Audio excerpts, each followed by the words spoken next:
Hey everyone! In this video lesson, we're going to begin the actual work on your first project, the montage.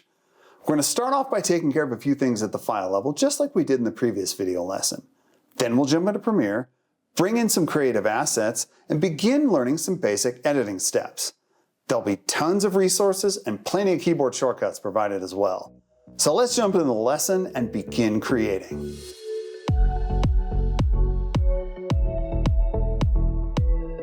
Alright my friends, welcome to another video lesson. In this lesson, we're going to begin the actual work on our montage project. So what we're going to be doing is gathering creative assets, bringing them into the application, and getting them ready to begin our edit. So the first thing we want to do here is copy our template folder structure and rename it for use in our montage project. So there's a couple different ways to do that. We can right-click on the folder and choose Copy. Then right-click on our desktop and choose Paste. That makes a copy. But there's another way to do this, a cooler way to do this. We can select the folder and hit Command-C on Mac or Control-C on Windows, then click on the desktop and hit Command or Control-V. That also makes a copy. All right, so we're going to set the original folder aside and go to work on our copy folder here. So the first thing we're going to do is change the name, get rid of the 2, head over to template here and change that to montage, all caps, and then click into the folder and then cruise over to our project subfolder here and immediately change the name of our template project. This needs to be montage instead of template. Capital M, rest lowercase here.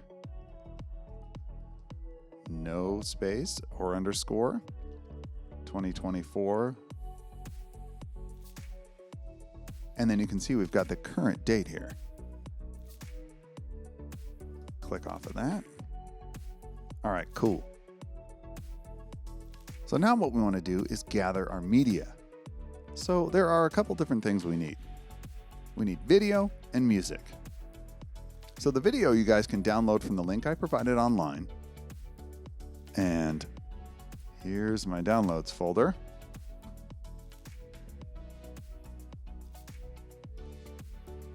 And when you download it, it will be a zipped file called media. Now on a Mac, you can unpack this file simply by double-clicking it. The archive utility will go to work and automatically extract a usable folder for you. So just double-click, archive utility goes to work and brings out a usable folder. On a Windows machine, you might right-click and choose Extract All, or maybe have to use an actual zip unpacking utility like 7-Zip or WinRAR, but usually you can just right-click and choose Extract All.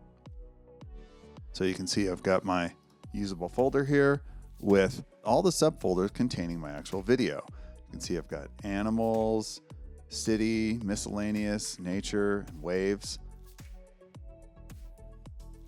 So what I want to do is take all of these subfolders and move them to my media subfolder within my montage project here. So I'm going to select these, and I'm only selecting the subfolders here, not the media parent folder that they were downloaded in. So I'm going to select animals and then shift and click on waves so I get all of them. And then I'm going to click, hold, and drag them up into media. Boom. That's exactly where I need them to be for working. Now everything left in the downloads folder can be deleted. No longer needed. Close that out. And you can see I've got all of my usable media here now located inside my montage folder structure within my media subfolder. It's exactly where I want it to be. Okay, so now I want to gather some music. So in order to do this, I'm going to go to a site called Free Music Archive that's contained within the class Free Resources area online. So I'm going to search for FMA, Free Music Archive. There it is. Click on that. And it comes up with this page to begin with. And you want to go to the Free Music Archive side, not the Music for Your Project side. This side costs money. This is the professional side. You want to go to the Enjoy FMA side and then start searching for music. So what I like to do is use the genre filter here. Click on that, and you can see you have all these different genres to choose from: instrumental, classical, blues, country, jazz. I'm going to go for electronic and hit search. And you can see with that one search, I've got 34,000 results. 34,000. So I don't think you guys are going to have too much trouble finding tracks to use in your montages. So I want to filter this by license. I'm going to click on the down arrow here for license. And what I want is the first selection here. This basically means you can use this as long as you provide attribution to the artist, which is what we're going to do when we do our credits for our montage projects. We'll cite FMA as the source for our music. But if you want to learn more about the licensing associated with FMA, click here on the license guide. Read through this stuff. It's all very important, and it applies to not just FMA, but a lot of different services. So I encourage you to look at that. All right, so now we're going to hit Apply Filters. That changes our results. We've still got over 4,000 results. So what you can do is now simply go through and audition the tracks by hitting the play button here. They'll start to play. And then once you find one that you like, just hit the download arrow here. And again, you're reminded you have to give attribution to the artist and list Free Music Archive as the source. Click I understand and agree. And then you'll be asked to create an account. So we're going to click on Sign Up. And we'll fill out some information here.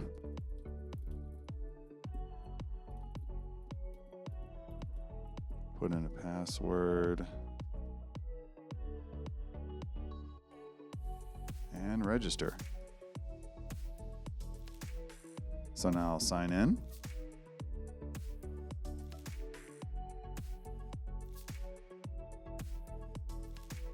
And again, I'll do that same search. Electronic, search, license, attribution, apply filter, and then download that song. Understand and agree. Boom, there it is. All right, so we'll minimize that. And here's our song. So I'm going to put that in my MX for music subfolder within my montage parent folder structure. There we go. And then again, check my downloads folder and make sure that it is empty. Now I want to talk about this for a second. It is really important that you keep your downloads folder completely empty. You don't want anything in there ever. And the reason is, it's really easy to begin using assets in Premiere that are contained in your downloads folder instead of your parent folder structure. And let's say you go and work on a different machine. You take your parent folder structure, put it on an external hard drive, move it over to the other machine, open up your project, and a bunch of your assets will be offline because the computer that you're on, the new one, is looking for that downloads folder on the other machine. I see this happen all the time. And the only way to guarantee that never happens to you is to make sure you have nothing in that downloads folder. Always transfer everything as soon as you download it to your parent folder structure. It's the best way to avoid a sticky situation. Okay, we'll close this. And now we'll jump into our project.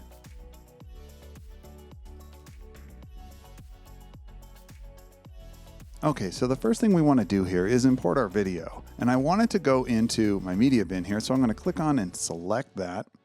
And there are a couple different ways to import. I can right-click and choose Import and navigate to where I want to grab that stuff. Montage, then to Media, and you can see I've got all my folders here. Or I could do what the cool kids do, and that is use a keyboard shortcut. And that's what I'd like you guys to do. There are going to be many keyboard shortcuts that we learn throughout this course. So with the bin selected, I'm going to hit Command-I on a Mac or Control-I on a PC, and I'll get the same navigation window. Again, montage parent folder, media, and then I'm going to grab all of these subfolders: animal, city, miscellaneous, nature, and waves. Hit import, and you can see Premiere brought them in rather quickly. I'll twirl down the media bin, and there they are, all my shots. Pretty cool. So now I'm going to bring my music in the same way. Highlight the MX bin, Command-I, navigate to my MX subfolder here. Here's my track, import, and there it is. So now I've got both my video and my audio assets ready to begin editing. Now, in order to do this, we need a place to put them within our timeline here to construct what we call a sequence. That is, assets placed in order in the timeline, video and audio, sequentially, one after another, in order to create a piece or a story. So you can see right now, our timeline panel here has no sequences in it. We need to create one in order to have a series of tracks in which we can work to create that story. So there's a couple different ways to do that. We can go up to File, to New, and then Sequence, or again, do what the cool kids do and use a keyboard shortcut. And you can see here, it's Command-N on a Mac or Control-N on a PC. And that will launch this window here. And for the purposes of this project, we're going to be editing in a regular HD video space. And that is a space that is 1920 pixels wide by 1080 pixels tall. So if I twirl down HD 1080p here, we're going to go down to HD 1080p 2997 FPS. That means that it's regular HD at 29.97 frames per second. In essence, 30 frames per second. Every second, 30 frames of video playback. So if we go over to the video settings area here, you can see the frame size is 1920 by 1080. Frame rate is 2997. Our pixel aspect ratio is 1.0, meaning square pixels. And it's progressive scan. That's the P in 1080p here, which is the most common type of video these days. And then we have an audio sample rate of 48,000 samples per second. That's standard for video. You'll hear that referred to as 48 kilohertz or just plain 48K. Our color space is this BT.709 RGB full, also referred to as Rec 709, standard video editing color space. And then we'll have a total of 3 video tracks built in, along with 4 audio tracks. Now, if I head over to the settings tab here, you can see there's all kinds of information that was on the previous tab, along with some other things too. So here's our frame rate, our dimensions, pixel aspect ratio, fields, display format, again, the same as the frame rate. Our working color space, there's that Rec 709. Audio, our 48,000 hertz or 48K sample rate. The display format will be a waveform and audio samples. And then we have preview file format here. And the default is QuickTime with a codec of Apple ProRes 422LT. This is a lightweight, high quality preview file format that will work on both Mac and PC. I highly recommend that you go with this. There are other choices, but this is the one that Adobe recommends, and I have found to work very well. The one thing I'll change on this window is the maximum render quality box. I'll check that to make sure that when I do render, it's rendering at the highest quality possible. So the last thing we want to do is name our sequence here. We're not going to leave it as sequence 2. Please do not ever do that in this course. What we're going to do is utilize the name of our project up here as a guide for naming our sequence. So we're going to say montage 2024 _ your name. That's my name. You type your name. And then the date. and then hit OK. And you can see a sequence has now been created. It has our 3 video tracks, our 4 audio tracks, and we can begin constructing our sequence of creative assets that we'll use to tell our story. So I'm going to head over to the project panel here because there's a couple things I don't quite like about it. Number 1, our sequence is located outside of our sequence bin. And number 2, we can't read the full name of our music asset here or our sequence. And I'd like to get a better view of everything that's going on inside here. You can see I've got columns that have information in them, but I can't see them all at once, so the whole thing's a little bit clunky. So what I'm going to do is expand this panel full screen so I can make a few changes to make it more readable. And I'm going to use a keyboard shortcut to do that. So with my mouse rolled over this panel, I'm going to use the tilde key, which is that squiggly sort of sideways S that's usually underneath the escape key on the upper left of the Mac and PC keyboard. And you can see when I do that, it expands the panel to full screen. Now I can see much more of the information. And I can roll between the name and frame rate columns here until I get this double arrow. Click and hold and pull that over so that I can read the names of my assets and my sequence much better. Now I'm going to take my sequence and drag it into my sequence bin. There it is. And then if you'll notice, we can look at the columns here and there's all kinds of information about our assets. For example, this shot up here has a frame rate of 2997. It happens to be the same frame rate as that of our sequence. You can see the media start and end points here, its duration. If it was actually used in the timeline, you would see the in point and out point of it and how much was used. You've got the dimensions of it here, again, that regular HD. And then pull the columns over here. You can see the fact that it's online. And then down here with the music asset, you can see its sample rate, its duration,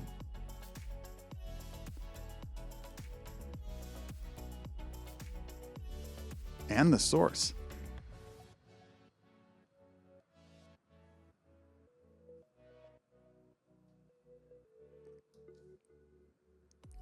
And then with our sequence, frame rate, current duration, which is 23 hours. It's definitely not going to be that long when we're done. Regular HD dimensions and its audio sample rate. I'll hit the tilde key again to get out. And that full screen keyboard shortcut works for whatever panel I'm rolled over.